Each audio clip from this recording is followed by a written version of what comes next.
একদিন হুসাইন রাদিয়াল্লাহু তাআলা আনহু আমার রাসূলকে বলতেছেন, না না, বলেন আল্লাহর কাছে আপনি বেশি দামি নাকি আমি বেশি দামি? তখন আমার রাসূল হেসে হেসে বলে, হুসাইন, আমার আল্লাহর কাছে আমি বেশি দামি। তখন হুসাইন বলে, না না না জান, আমি আল্লাহর কাছে বেশি দামি। কেন জানেন? তখন হুসাইন বলে, নানা জান বলুন তো আপনার বাবার নাম কি? তখন আমার রাসূল বলে, আমার বাবার নাম হযরত আব্দুল্লাহ। তখন হুসাইন বলে, আমার বাবার নাম কি জানেন? নানা জান, আমার বাবার নাম হচ্ছে শেরে হুদা মাওলা আলী। সুবহানাল্লাহ। যিনি হযরত রাহমাতাল লিল আলামিনের খাত মুবারকে উঠেছে। আল্লাহু আকবার।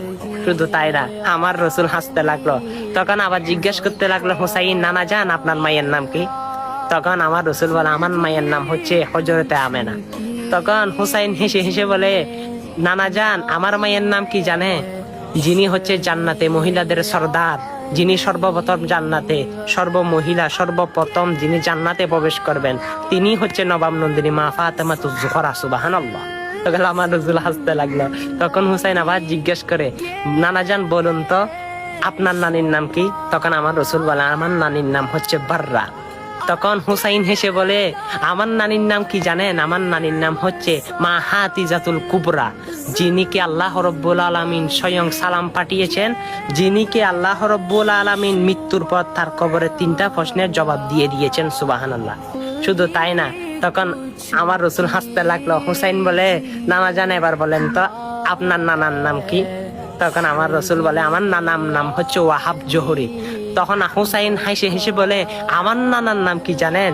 যিনি সরকারে কায়নাত নূরে মুজাসসাম মুহাম্মদুর রাসূলুল্লাহ সাল্লাল্লাহু আলাইহি ওয়াসাল্লাম, যিনি দুনিয়ার বাদশা, যিনি আখিরাতের বাদশা, যিনি শাফায়াতের কান্ডারি, রাহমাতাল লিল আলামিন। আল্লাহু আকবার।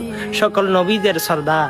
তখন আমার রাসূল বলে ফেলল, হুসাইন দেখলাম, আমি বুঝলাম তুমি আমার থেকে বেশি দামি। আল্লাহু আকবার। দেখেন আমার রাসূল হুসাইনকে কত ভালোবাসতো। সিজদায় গেলে হুসাইন সিজদায় গেলে আমার রাসূল হুসাইনের গার মুবারকে সিজদায় গেলে হুসাইন আমার রাসূলের গার মুবারকে বসে থাকতো।